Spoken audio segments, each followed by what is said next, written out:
con peras y manzanas. Hola, ¿cómo están? Bienvenidos a nuestro programa económico con peras y manzanas, con muchas novedades económicas estas semanas. La más llamativa es que el gobierno le puso la lápida a la reforma tributaria. Después de tantas discusiones, Rafaela Bremer, ¿cómo estás? Qué gusto saludarte. Sorprendida, pero no tanto, porque cuando hubo esa reunión en el Ministerio de Hacienda por la guerra comercial, el ministro deslizó esto que confirmaron a rajatabla, digamos, de buena forma. Ahora, él ya había dicho que era probable que esta reforma tributaria se iba a revisar, que no iban a tener los votos, que es parte de los argumentos que esgrime el secretario de Estado para bajar este proyecto, considerando que además al gobierno le queda poquito tiempo para concretar las ideas que tengan en el Congreso. Yo creo que están tratando de elegir aquellos proyectos en donde tienen más votos. No tenemos los votos y tenemos ahora una nueva nube sobre mí, como dicen los búnker, que es la guerra arancelaria. Sí. Por lo tanto, lo que él dijo ayer es que el gobierno suspende de manera indefinida, eso, matarlo, el proyecto que mueve el impuesto a la renta, que iba a subir para los sueldos más altos, pero a la vez tampoco va a bajar los impuestos a las empresas. ¿Qué implica esto para la gente común y corriente? ¿Qué implica esto para las empresas, para las pymes? Tenemos un invitado que nos va a explicar esto. Amigo de la pera y casa manzana. ya. Sí, pues Alejandro Weber, él fue subsecretario de Hacienda en las administraciones de Piñera, así que sabe mucho de este tema, y además decano de la Facultad de Economía de la Universidad de San Sebastián. ¿Cómo estás, Alejandro? Qué bueno que viniste a nuestro Bienvenido, estudio. Alejandro. Bienvenido. Rafaela, Roberto, feliz de estar con ustedes. Muchas gracias por la invitación. Antes de ir a la primera pregunta, vamos a escuchar lo que comunicó el ministro de Hacienda al anunciar entonces, digámoslo con todas sus letras, la muerte de la reforma tributaria. Mati, ¿tenemos la declaración? ¿La podemos colocar? Vamos con ella. Pensando en la priorización de estos proyectos, al mismo tiempo también con el presidente hemos tomado una decisión respecto del proyecto de impuesto a la renta, en particular en lo que se refiere al proyecto de régimen de reforma al régimen general de impuesto a la renta, es decir, de la reducción de la tasa de impuesto de primera categoría y su compensación fiscal. Hemos decidido postergarlo indefinidamente por cuanto no habiendo apoyo de una parte importante del Congreso y al mismo tiempo habiendo una serie de otras materias que sí requieren prioridad, tenemos que ser pragmáticos y concentrarnos en aquello en lo cual necesitamos avanzar con mayor rapidez y donde ese avance es más probable. Tenemos que ser más pragmáticos y avanzar en otras materias de las cuales nos pueden servir más. Alejandro, ¿qué significa esto con pera y manzana para la gente? Sí, a ver, la verdad es que esta reforma tributaria, de la cual no teníamos muchos antecedentes, salvo que se bajaría el impuesto a las empresas y se subiría a los sueldos sobre 4,5 millones de pesos, algo así, es una reforma que ya estaba muerta. ¿Ah? Ojo con eso. Recordemos que después... Que fue rechazada. Sí, es una reforma muy grande que partió con el inicio del gobierno del presidente Boric, que pretendía recaudar 4,2 puntos del PIB. Después esa reforma se modificó sustantivamente, se transformó en una reforma muy pequeña que se llamó de cumplimiento tributario para reducir la evasión, la elusión y darle ciertas atribuciones para tales efectos al Servicio de Impuestos Internos. Y luego vino la reforma de pensiones, ¿no? La reforma de pensiones generó un acuerdo transversal y un gran triunfo político también para el gobierno. Después de ese acuerdo en la reforma de pensiones quedó, a mi juicio, en el sistema político en general, cierto acuerdo tácito de que ese era el momento para frenar otro tipo de acuerdo que le diera otros réditos políticos también al gobierno del presidente Boric. Entonces, ojo con la discusión política, porque ya había cierto consenso en un sector de la política de no avanzar en otros temas, hecha ya la reforma previsional. Pero desde el punto de vista técnico, era una muy mala decisión avanzar en una reforma tributaria. ¿Por qué? Porque hoy día nosotros estamos enfrentados a una crisis en general de la economía, con un estancamiento económico, pero además que se ve agudizado por la guerra comercial entre los perros grandes, ¿no? Y estos perros grandes son China y Estados Unidos. ¿Por qué esto es importante? Porque se ha discutido mucho de los aranceles, del 10% a Chile, de otros porcentajes para otros países, en fin. Pero en realidad lo importante acá no es el impacto directo de los aranceles en el caso de Chile. Lo importante es la caída en la demanda agregada en las grandes economías, Estados Unidos y China, y cómo eso afecta la compra de bienes y servicios hacia Chile y por lo tanto los ingresos del país. Por lo tanto, en esta situación que es tan crítica, de hecho ya conocimos las proyecciones del FMI y seguramente vamos a conversar después de eso, que bajó las proyecciones de crecimiento para Chile.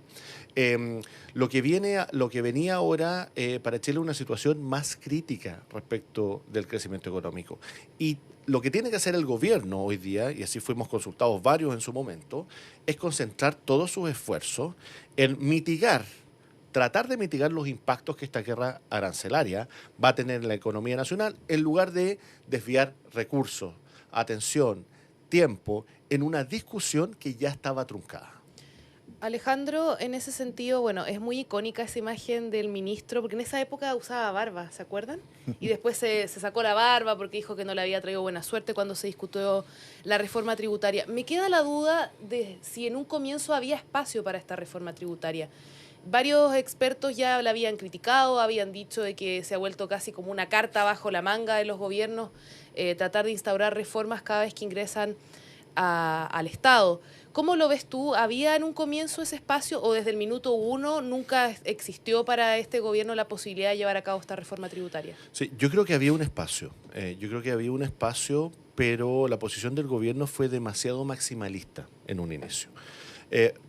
Tomemos como ejemplo lo que pasó con la reforma de pensiones, ¿no? La reforma de pensiones partió como una reforma muy maximalista. Recordemos que había reparto, había un rol estatal súper importante, en fin. Y eso se fue morigerando porque había intención de las dos partes de llegar a un acuerdo razonable. Muchos tuvimos muchas aprensiones con la reforma previsional, pero al fin es una reforma que va en la dirección correcta y que sobre todo apuntala el ahorro nacional y fortalece el mercado de capitales, cuestión que es súper importante. Nos permite empatar el partido. Pero en la discusión tributaria eso no ocurrió. Y la posición maximalista del gobierno, es decir, de aumentar la recaudación de manera muy significativa, 4,2 puntos del PIB, es más grande que la reforma del ministro Arena, recuerden el año 2015 con la presidenta Bachelet. Y recordando que cuando Boric era candidato eran 8 puntos del PIB. Era 8 puntos, así es. Pero les decía ahí fuera de cámara que yo tuve una discusión muy fuerte con el entonces candidato Boric cuando él vino al Mucho Gusto, que yo le planteé que prácticamente una reforma tributaria de ese tamaño no se había hecho en el mundo y que con mis pocos conocimientos no veía de dónde podía elevar impuestos para poder llegar a 8 puntos del PIB, que era mucho, era demasiado. Y ahí en ese momento él decía, no, que tenemos estudios, qué sé yo, bueno. Y ahí, efectivamente, y es muy bueno el ejemplo que tú das de la reforma del ministro Arenas con la presidenta Bachelet, que ellos aspiraban a 3 puntos del PIB y creo que alcanzaron 1,5, 1,8. Tampoco llegaron a los 3 que ellos pensaban. Y ya eso consideraban una reforma grande. Exactamente, 1,5. Entonces hay un problema en las reformas tributarias de que quienes las diseñan tienen la expectativa de que se va a cumplir una regla de 3 y que si yo subo tanto los impuestos voy a recaudar tanto, como si esto fuera lineal. Pero la realidad no es así, porque cuando yo subo un punto de impuesto, impacto la economía por otro lado y afecto el crecimiento. Entonces, no tiene sentido, cuando tenemos una economía que está creciendo al 2%, subir impuestos, porque con eso voy a generar mayor freno a la economía, impactando la inversión, la creación de empleo, en una situación en que tenemos un mercado laboral deteriorado, la inversión todavía no repunta a los niveles prepandemia, etcétera. Ahora, Alejandro, solo una cosa con eso, es que también cuando se plantea hacer una reforma tributaria, cuando la economía anda bien, no, que va a empeorar la economía si ande bien, ¿para qué la vamos a echar a perder? Y cuando la economía no anda tan bien como ahora, no, que la economía la va a echar a perder porque anda. Entonces, nunca se puede hacer una reforma tributaria. Yo solo creo que, hecho ese punto, que este es un país que tiene muchas necesidades y la carga tributaria, podríamos decir, de este país quizás podría ser más alta para responder a todas esas necesidades. Creo que también hay que cortar grasa en el Estado y todo eso. pero de todos modos, comparado con otros países de la misma línea de Chile, se podría hacer un esfuerzo, sobre todo las personas que ganan más. No estoy hablando de impuestos súper ricos, ni hacer, pero hacer quizá una mejor distribución de la carga tributaria del país. Sí, mira, el año pasado, estos son datos de la Dirección de Presupuestos, están disponibles, también están en cuentas nacionales del Banco Central. El país recaudó por impuestos, consolidando todos los tipos de impuestos que tenemos, 21% de nuestra economía. O sea, la carga tributaria es 21% del PIB. Cuando uno compara peras con peras o manzanas con manzanas y nos miramos los países de la OCDE, nosotros hoy día tenemos una brecha con la OCDE de 1 punto del PIB. No es tanto. No es tanto, estamos ahí, es 1 punto. Pero nosotros no tenemos la misma capacidad ni la misma espalda que los países de la OCDE. Por lo tanto, es sensato avanzar en esa dirección, es sensato, pero con una agenda de trabajo y una hoja de ruta de largo plazo. ¿Qué es lo que no podemos estar haciendo en Chile? Es que cada gobierno llegue con su pequeña reforma tributaria y entonces cambia las reglas. A eso apuntaba mi pregunta. Exactamente, y cambia las reglas de hace 2 o 3 años atrás. Eso no puede ser. Tenemos que apuntar a Yo políticas quiero tener mi de reforma Estado. tributaria. Absolutamente, política de Estado. Y eso significa a veces subir algunos impuestos, pero bajar otros. Lo que no puede pasar es que cada uno imponga su agenda ideológica creyendo que le va a hacer un bien al país cuando al final vamos a tener resultados adversos. Por eso es que el ejemplo de la reforma del ministro Arenas es tan importante. Pretendía, tenía la expectativa de recaudar 3 puntos del PIB. Recaudó la mitad. ¿Por qué? Porque así funciona la economía. Si yo subo impuestos, genero desincentivos a invertir y a crecer, y eso afecta la recaudación por el lado del crecimiento. Ahora, no todo se cae, porque las pymes, al parecer, según lo que dijo el ministro, van a seguir en este proceso de regulación. ¿Tenemos una cuñita de eso? ¿Sí? Escuchémosla. Ah, escuchemos. Sobre el tema de las pymes, sí. Ahí baila. Sí va a ingresarse el proyecto de reforma de impuesto a la renta del sector de empresas de menor tamaño.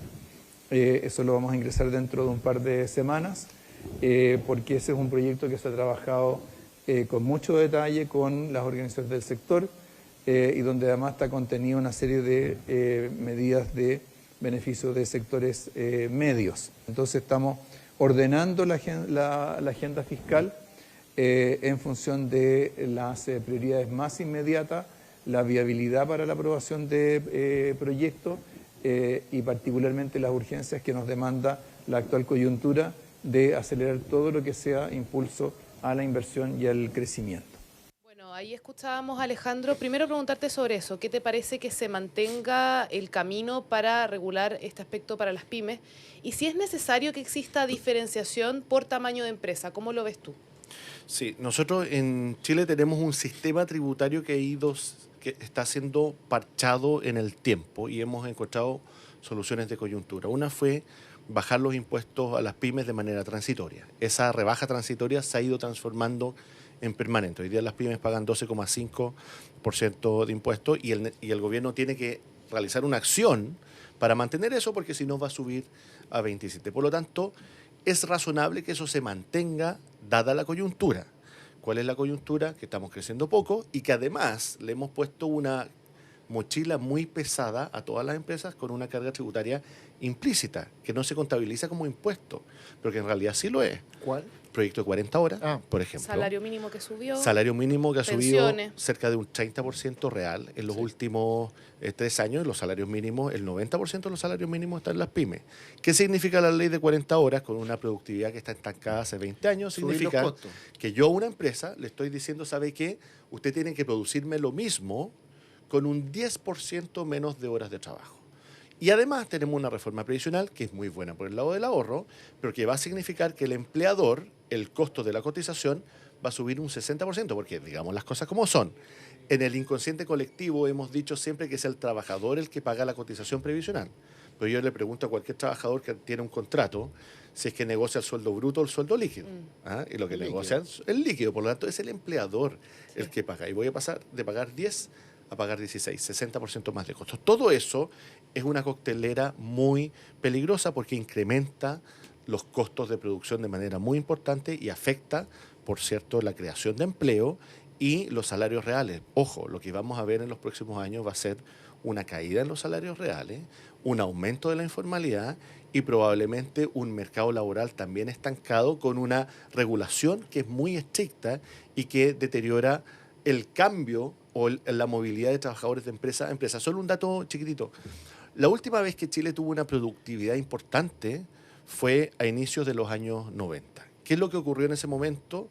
Que teníamos un mercado laboral más flexible, que es lo que permitía que los trabajadores se pudieran mover con mayor rapidez de una empresa a otra, y eso permitía una adaptación más fuerte entre la persona y el puesto de trabajo, aumentando la productividad. Eso, más el sistema de concesiones, permitió que Chile avanzara de manera razonable a tener mayor crecimiento económico al que tenemos hoy. Alejandro, la Rafaela te decía lo de las pymes, que las pymes, el gobierno sí va a ser de las pocas cosas que se van a mantener, en el sentido de que el impuesto menor de las pymes se va a mantener establecido.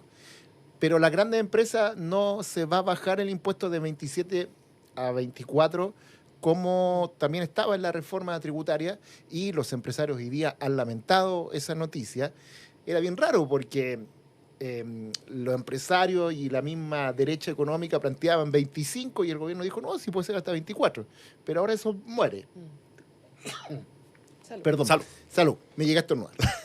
La pregunta que quiero hacerte, ¿eso puede afectar la economía que se mantenga? Porque 27 igual es un porcentaje alto para las empresas, ¿o te parece bien? Hay que bajar el impuesto corporativo y hay que hacerlo de manera más radical.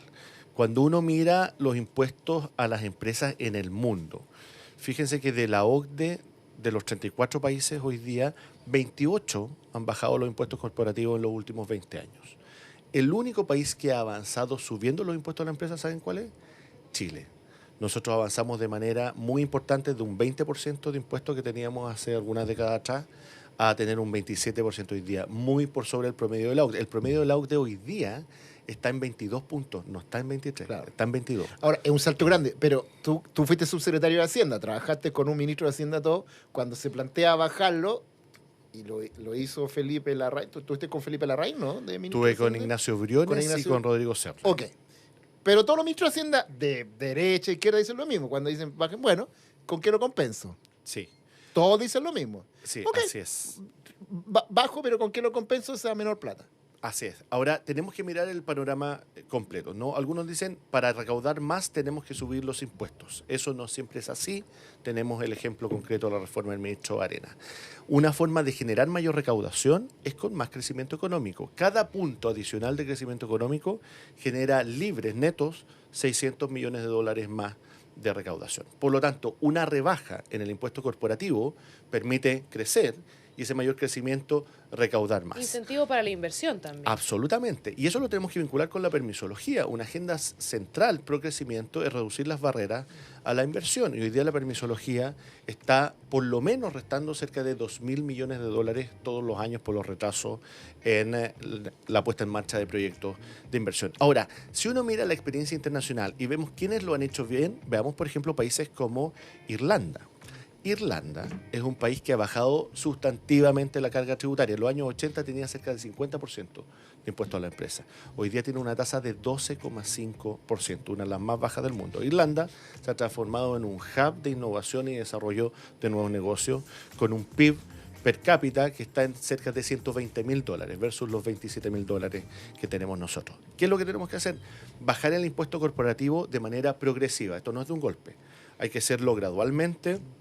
Nuestra propuesta desde la Universidad de San Sebastián es que esto ronde en torno al 20%, y ese 20% no podemos llegar de 27 a 20 en un año, podemos hacerlo gradualmente, año tras año, en un rango de 7 u 8 años, y eso permitiría que el mercado se adapte. Si nosotros bajamos el impuesto corporativo a un rango del 20% en 8 o 10 años, vamos a tener una menor recaudación en torno a 0,6 puntos del PIB. Hoy día se recauda a 3,7.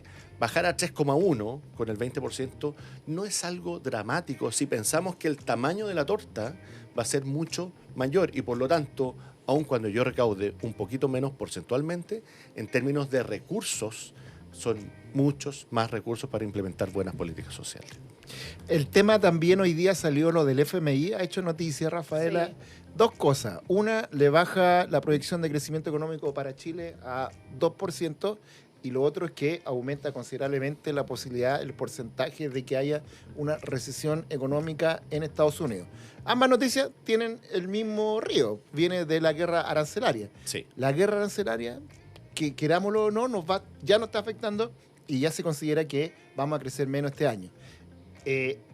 ¿Cómo ves tú esa noticia? Sí, la guerra arancelaria es primero una guerra, ¿no? Y cuando uno mira el concepto de guerra, la pregunta es quiénes ganan en una guerra. Y en términos agregados, no hay ganadores. Las economías siempre pierden. A lo mejor hay algunos en particular que durante un momento sacan una ganancia de corto plazo, pero en el balance es un balance negativo. Y eso es particularmente importante para una economía pequeña y abierta como la nuestra. Fíjense que el 40% de los productos que nosotros exportamos los compra China. Y el 23% de los productos que importamos vienen de China. En una mesa, en el desayuno, la mitad de los productos que están allí son importados. Y por lo tanto nosotros nos vemos afectados por lo que le pase a estas grandes economías. Nosotros ya estamos creciendo poco. Ya íbamos a crecer el 2,4, 2,5% este año, esas eran las proyecciones. Se bajó a 2. Se bajó a 2. Con eso, raya para la suma, el gobierno del presidente Boric, si se cumple la proyección de este año, del 2% va a tener un crecimiento acumulado promedio del 1,8%. 1,8. Es decir, empatando el peor registro desde el retorno a la democracia de Con la Michelle presidenta Bachelet, Bachelet 2, de 1,8%. Con 1,8% no llegamos a ningún lado. Y ese es nuestro PIB de tendencia para los próximos años. Por lo tanto, si queremos cambiar la realidad, tenemos que hacer cosas extraordinarias. Por eso es muy importante que, luego de que el ministro Marcel presente el IFP mañana, que está muy bien que lo presente, ¿Mañana porque va a tiene ser? que, así es, mañana, porque va a presentar las medidas correctivas. El para informe de finanzas públicas, que tiene harta polémica porque fue el que dejó la escoba el año pasado por el error de cálculo que tiene que ver con el litio y Sí. ingresos de impuestos, que determinó que tenemos un déficit fiscal mucho más alto. Así es. Ese viene ahora, ese mismo informe, pero del primer trimestre. Así es, ese informe es muy importante porque va a mostrar las medidas correctivas que por ley el ministro de Hacienda tiene que implementar para reducir la brecha con el déficit fiscal. Ahora, es muy importante que el ministro presente ese informe y que luego tome un avión y vaya a Estados Unidos, cosa que va a hacer para comenzar a negociar con el país del norte para ver cómo bajamos ese 10%, que es muy importante porque ese 10%, ¿cómo se calculó? Y fíjense que Estados Unidos dice, mire, ustedes no han cumplido algunas políticas o medidas del Tratado de Libre Comercio que tenemos, entre ellas materias de propiedad intelectual. Y por el otro lado, la reforma previsional con la licitación de stock pone en riesgo los capitales americanos que son propietarios de algunas AFP. Todo eso lo vamos a contabilizar o valorizar como un 10%. Pues bien, si nosotros vamos a negociar, podemos bajar eso a 0. Eso va a alivianar en algo la enorme carga que esto genera para Chile, pero también tenemos que acelerar otras medidas como por ejemplo la permisología y dar algunas certezas a los inversionistas. Por eso es que las discusiones, por ejemplo, de invariabilidad tributaria son súper importantes, porque significa no cambiar las reglas del juego permanentemente para aquellos grandes inversionistas.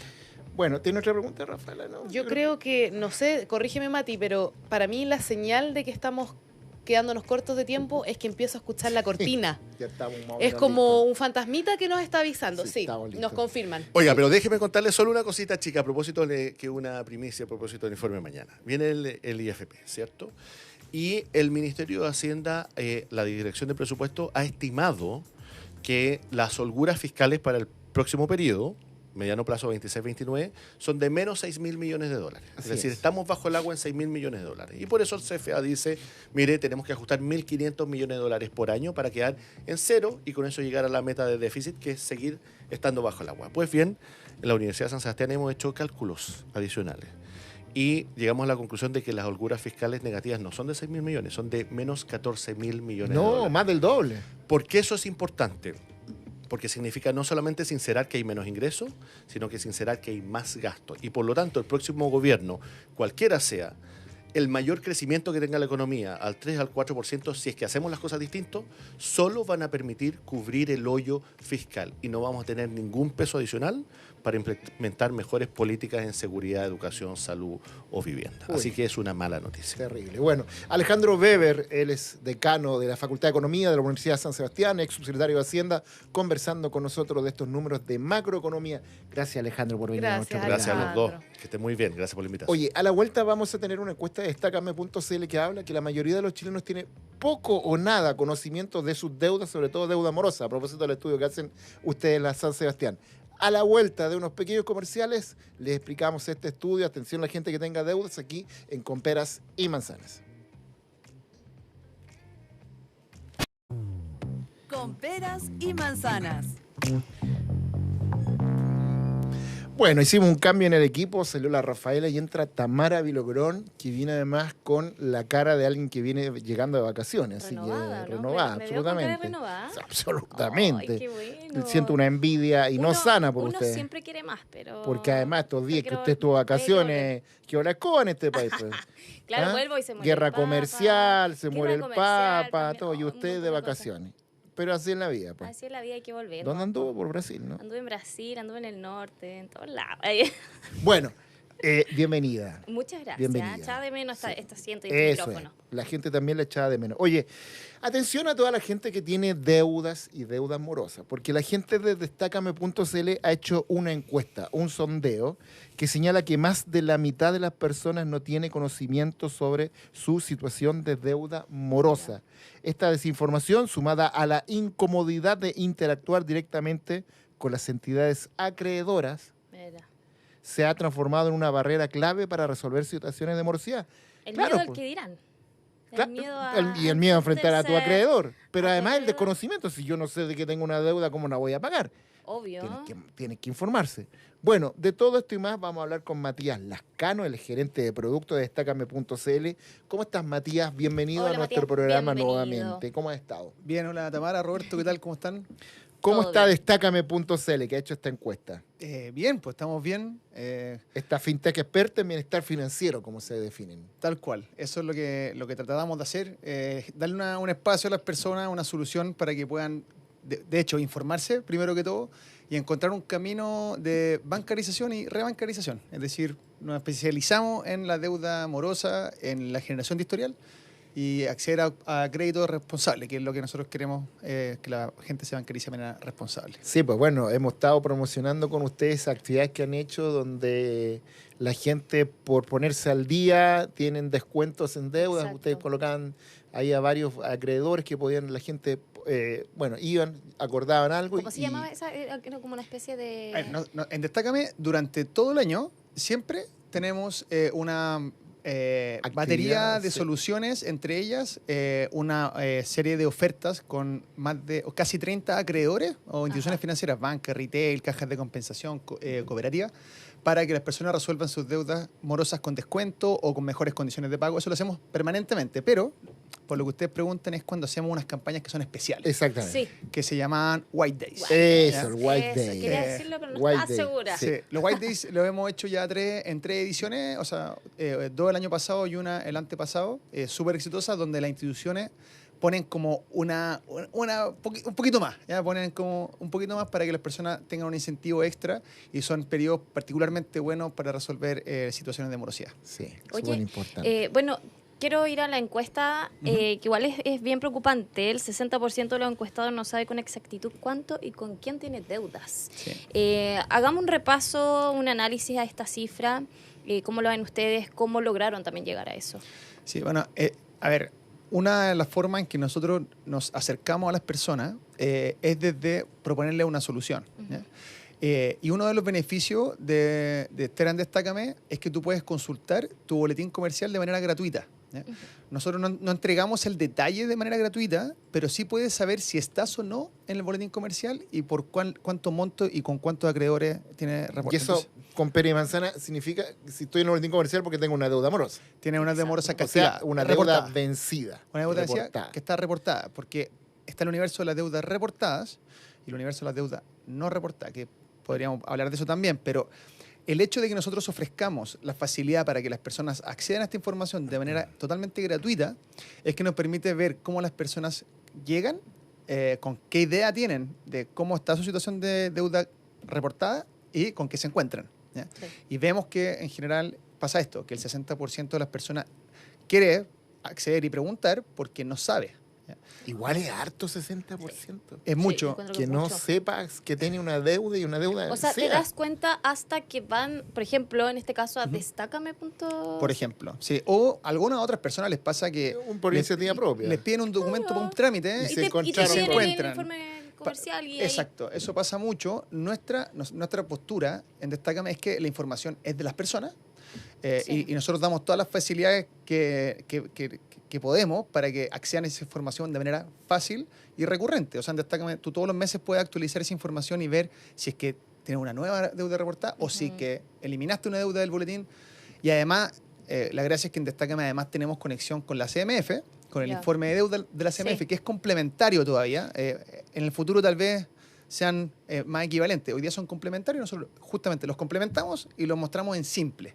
Entonces, las personas pueden Un entender paréntesis, muy bien. porque hablábamos de CMF, que sé yo, todavía la CMF yo siento que no es una sigla que está sociabilizada. Con pera y manzana. Con entonces. Feria y Manzana, CMF, Comisión para el Mercado Financiero, Financiero. que es el organismo que regula a las entidades financieras en Chile. Ahí antes estaba, para usted, señora, señor, la Superintendencia de Bancos, la Superintendencia de Valores, ahora es la CMF. Ese es el organismo estatal regulador. Y es ahí donde justamente lo que tú dices, Exacto. hay también un barrio donde uno pudiera obtener información de sus Sí. deudas, ¿no? Nosotros nos encanta que la CMF haya trabajado en esto. Todas las personas pueden acceder a este informe de la CMF de manera gratuita en la página de la CMF. Sí. ¿Ya?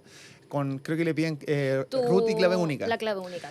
Te lo piden sí o sí. Exacto, es gratis y nosotros la diferencia es que tomamos esa misma información y la mostramos de una forma, creemos, más amigable y además la integramos con la del boletín comercial, que no siempre es la misma información. Entonces las personas pueden ver como una radiografía completa de cómo está su situación de deuda. La gracia de la CMF es que tiene además deuda vigente, que está al día, la deuda que está atrasada y además la deuda que está reportada, que es el caso del boletín comercial. Entonces mostramos una radiografía y ahí nos damos cuenta de esto, de que las personas no saben cuál es su situación de deuda en general. Por lo tanto, no saben cuándo están morosos y cuándo no. Y mucho menos saben qué opciones tienen para resolver esa condición. Y cuando hacemos un zoom, por ejemplo, al tipo de deuda, ¿es más por tarjeta de crédito, crédito de consumo, crédito hipotecario? ¿Tienen ese detalle? Sí, hay una diferencia. Bueno, hay un informe que hace la Universidad de San Sebastián en base al boletín comercial. Estuvimos recién con el decano de la... Sí, y es un muy buen reporte que habla, ojo, que se acota a la deuda que está reportada. Recordemos brevemente, porque me encanta decirlo, recordemos que hay deuda que no se reporta. ¿Ya? La deuda de educación, la deuda de salud, los que eso es servicios nuevo. básicos. Antes se reportaba. Antes se reportaba. Los de servicios básicos no se reportan. Entonces, hay otras deudas que no tenemos visibilidad en este estudio. Pero se puede ver que cuando uno mira la cantidad de deudas, o sea, el volumen de deudas, la mayoría son de consumo. Cuando uno mira el monto deudado, obviamente el hipotecario toma un peso porque es una deuda más grande. Mucho más grande, claro. Pero la cantidad de personas en situación de morosidad tiene mucho más relación a deuda en relación al consumo, que puede ser crédito de consumo o puede ser ¿Tarjeta de crédito? tarjeta de crédito o puede ser un superavance o este tipo de Claro. deudas que son más inmediatas. Y siguiendo esa misma línea de la pregunta de la Tamara, la encuesta pregunta la razón por la cual la gente tiene desconocimiento, no sé, pucha, fue un crédito que tomé hace mucho tiempo, se me olvidó, nunca me dijeron nada, no me informaron, me cambié de casa y a lo mejor ya no me llegan las cartas o cambié de correo. ¿Ustedes ahondan en cuáles son las razones de por qué más de la mitad de la gente no tiene idea de sus deudas y sus deudas amorosas? Sí. O sea, tenemos alguna hipótesis. Ya. Tienen relación, primero, a que hay veces que las personas no se enteran que asuman una responsabilidad. ¿Ya? Esto obviamente tiene que ver también con el acreedor. Por ejemplo, un caso típico, o sea, para que las personas entiendan a qué me refiero, cuando uno toma una tarjeta de un retail y viene con un seguro. ¿Ya? Y el seguro tiene una tarifa mensual, una prima mensual, que de repente uno no se enteró. Ya no vamos a atribuir responsabilidades, pero no se enteró y por lo tanto no se hace cargo de esa deuda. Me recuerda la Masterplop La Masterplus. y el seguro por si te pisa un oso en Alaska. Exacto. ¿Ya? Ya. Y eso sucede. Eso es parte de la realidad y sucede. La gente nunca supo. ¿Ya? También pasa que hay personas que deciden olvidar la deuda. ¿Ya? Que en el fondo prefieren creer que no tienen una deuda ni un compromiso y creen que eso no tiene consecuencias, ¿ya? Y las tiene. Y las tiene. Y también existe el escenario cuando las deudas, hay un dicho popular, de cual nosotros probablemente ya hemos hablado en este estudio, que tiene que ver con que las deudas prescriban, ¿ya? Y que hay personas que se convencen de que la deuda prescribe después de cierto tiempo, y la realidad que no es, probablemente no favorece a las personas que creen eso, es que la deuda no prescribe. Lo que prescribe es el derecho a ser perseguida, ¿ya? Y además hay que hacer una acción para que eso se ejecute. Entonces tampoco es automático, ¿ya? Entonces también es una suma de estos factores es lo que nosotros explicamos que haya un volumen tan grande de personas que se sorprende, o al menos, tal vez no se sorprende, ojo que también ese 60% incluye personas que no están seguras de cuánto y a quién le deben. O sea, tal vez tienen una noción de que tienen una deuda. O sea, que en algún momento pedí algo, pedí un crédito, Claro. usé la tarjeta y... Y claro, sé algo, pero no sé cuánto, ni a quién, ni mucho menos cómo pagar. Oh, Sí. sí. Me muero estar en una situación así. No, yo también. Me muero. O sea, me tendría que dar cuenta pidiendo un informe, o sea, el boletín Sí. de la Comisión para el Mercado Financiero. Yo cuando me enteré de ese dato de la CMF fui de piquero a ver si tenía... claro. Un buen dato de la CMF es que aparte del reporte de deudas, tiene un reporte de seguro, que no es tan bonito como el de las deudas, pero uno puede, de nuevo, con la clave... ¿Los seguros de que clave tiene única, uno? Sí. Están conectados a todas las compañías de seguro y te da un informe de todos los seguros que tienes contratados. Entonces, de repente, ahí uno puede identificar seguros que no sabía que tenía contratados para Y que hay que pagarlo. darlos de baja o para Claro. ejecutarlo. Qué nervio. ¿ya? Qué Incluso miedo, puede eso que no estar sabía. sobreasegurado. Sí. Sí. Tenemos un dato por ahí también, por ejemplo, los seguros de cesantía, que muchos productos financieros vienen con seguros de cesantía, se ejecutan muy poco, muy poco. Las personas No saben que tiene un seguro de cesantía. no saben que tiene un seguro de Y cesantía. cuando quedan cesantes no lo No, ocupan. no, no lo lo ejecutan. ocupan, sí. Esos son principalmente créditos asociados a cajas. Las cajas de compensación Sí. muchas veces incluyen un seguro de cesantía Claro. en sus prestados. Claro, Y porque la gente ellos no se da además cuenta. te cobran por el descuento de planilla. Entonces, por eso para Claro. ellos es súper importante. Y como tienes estabilidad laboral o tienen esos antecedentes, te pueden ofrecer un seguro de cesantía. Otras instituciones no pueden hacerlo. Oye, y volviendo al tema de la encuesta, el tema de los canales de comunicación. Ustedes dicen que es un desafío. Sí. Porque el 52% digo que las personas encuestadas han evitado responder llamadas y correos electrónicos de sus acreedores. Sí. O sea, Esa es la incomodidad con el acreedor, ¿no? Eso. Volviendo como a las hipótesis. Son dos cosas distintas, perdón. Uno es cómo se sienten, o sea, que muchas personas evitan ser contactados por su acreedor, que es el 52%. Perfecto. Otro dato que también podemos profundizar un poquito es que el 40% de las personas declara que no quiere acercarse, no quiere hablar como proactivamente con su acreedor. No tiene interés, no se atreve, le da susto. ¿Ya?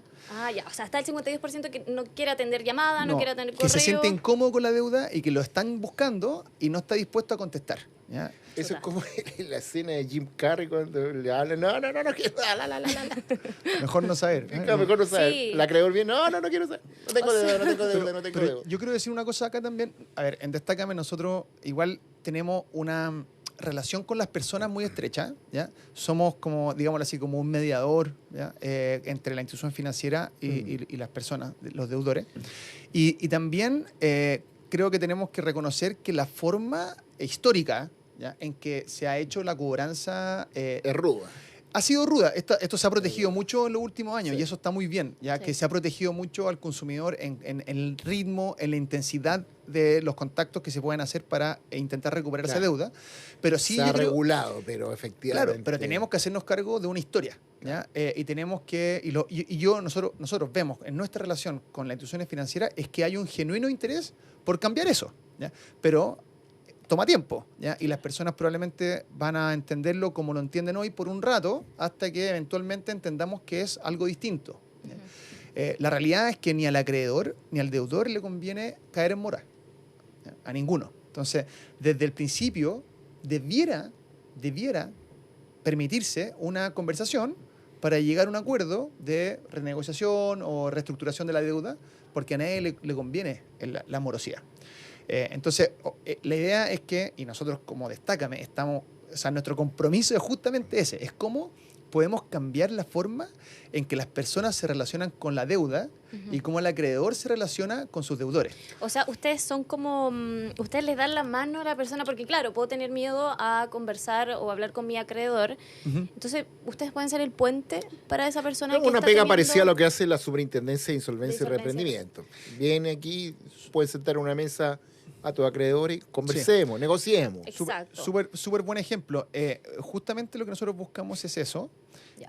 Y lo que es interesante es que, ¿y por qué creemos? Bueno, la verdad es que estamos agregando mucho valor a muchas personas. Es que la ley de insolvencia es una excelente herramienta, ¿ya? Sí. Ayuda a las personas que efectivamente están insolventes, es decir, que no tienen la capacidad de pagar sus compromisos, de acogerse a esta ley y buscar una renegociación. Lo que sí pasa es que esa ley tiene ciertas restricciones. No es para todas las personas. Claro, tiene que haber un monto que es bien alto para tener una deuda morosa. tiene Son como 2 requisitos. palos y tanto. 80 UF. Son casi 3.200.000 pesos Claro, en deuda un monto alto. y con al menos 2 acreedores distintos. ¿ya? Sí. Y entonces no es para cualquiera, no les sirve a todos, la gente lo está usando, que está bien, pero Pero es cuando estáis con el agua hasta el cuello.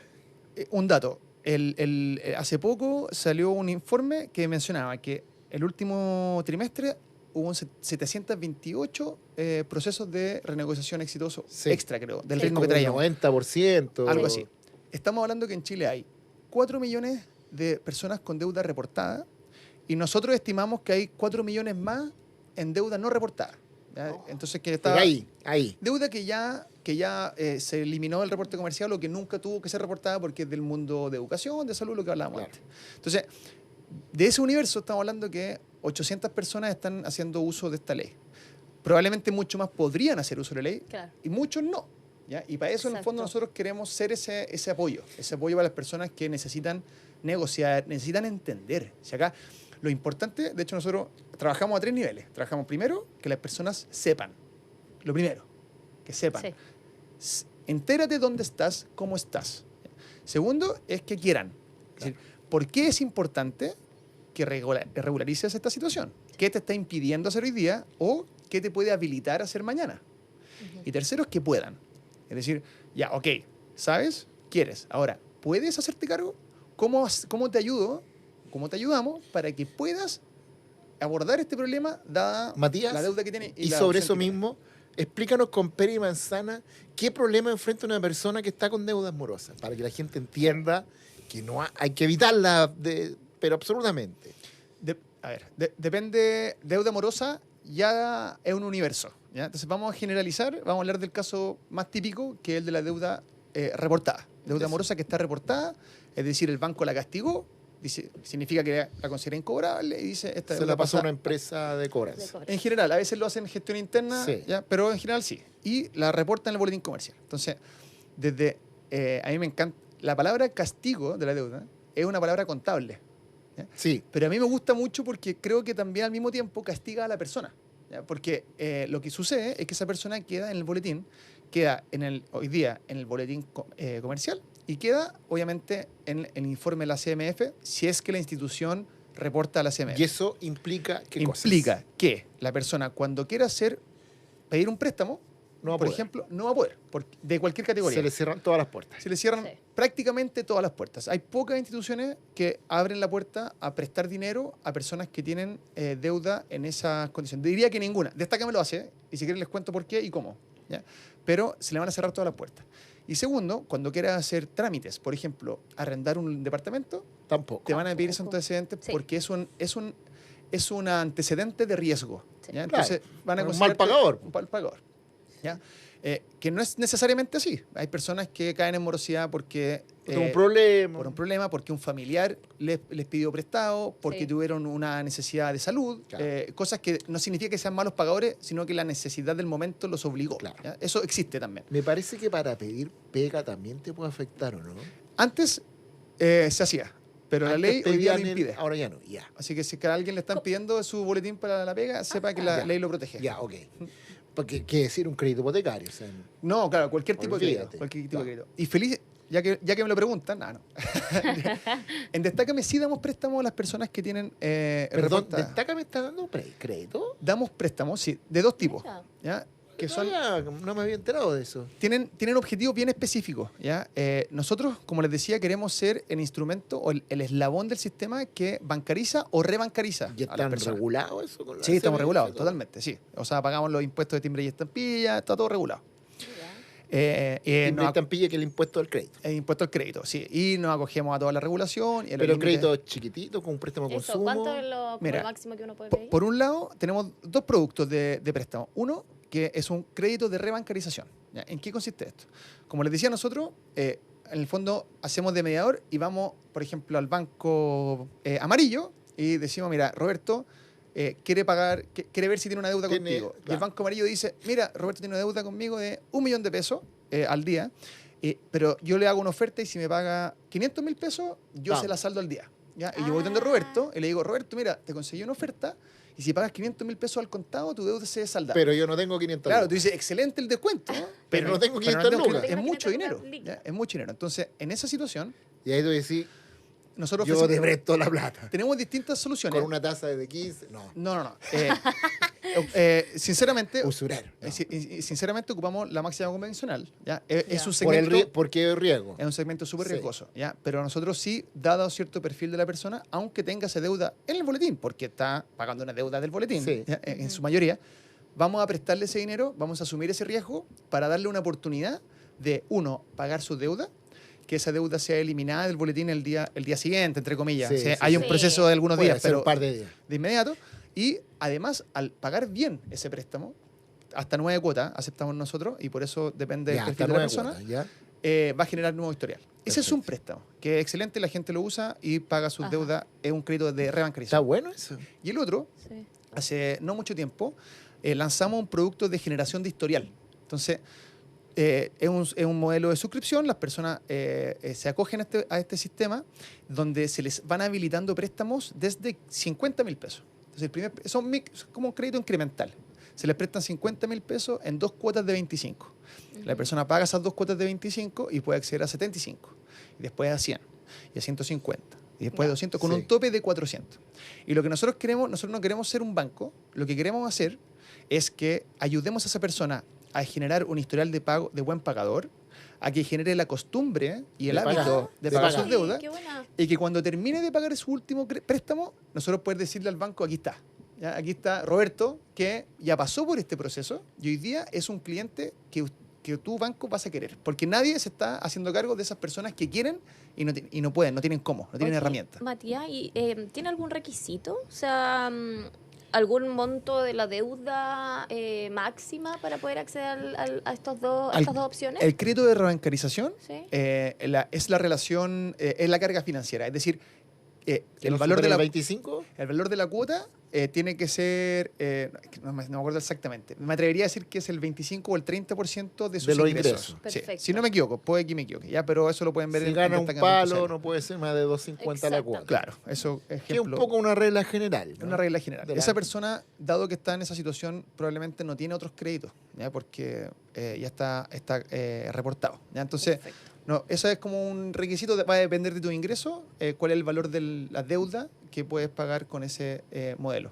En el caso del incremental. del incremental, no tiene un requisito de ingresos, pero por ahora ese sí está limitado a personas que ya no tienen deudas reportadas. ¿Ya? Perfecto. Entonces, la idea nuestra es que las personas primero limpien su historial y después creen uno nuevo. Mira. ¿Ya? Ese es como el paso natural. Es decir, primero te informas, limpias tu historial de deuda, generas un nuevo historial de comportamiento y luego Parto de estás cero. preparado para la banca. Mira. Extraordinario. Sacaste un conejo debajo del sombrero Sí, con ese dato mira. que no lo sabía, pero Está está bueno. bien interesante el modelo, muy interesante. Bueno, el mundo real, pues las deudas, lo que vive mucha gente en este país con los ingresos tan bajos y la situación Está que a veces complicada. está complicada. Así que Matías Lascano, el gerente de productos de Destácame.cl, ha estado en el programa, ha estado re entretenido conversando acerca de estos Sí. temas que tienen que ver la encuesta además. Así que a informarse, dimos las herramientas, la página de Destácame.cl, la de la CMF.cl También. otra opción para ver si uno tiene deuda vencida. Matías, muchas gracias por Gracias venir al a usted. programa con Peri Manzana. ¿Nos estamos viendo. Sí, Estaremos estamos bien, viendo, súper. obvio. Gracias. Seguiremos con Bueno, estos doña temas. Tamara, bienvenida también a Oye, Chile, muchas al gracias. programa, a todo, a la realidad, a la triste realidad. Me queda un año más. Se le terminó la jauja y Se ahora terminó. se terminó. Pero fiesta bueno, siempre se termina en Tamara. sí, Y verdad. llega el garzón y con la cuenta. Chuta, no, sí, Así que paga. estamos ahí. Menos mal que le bajó el dólar. Con pera y manzana, que les vaya bien. Chao, chao.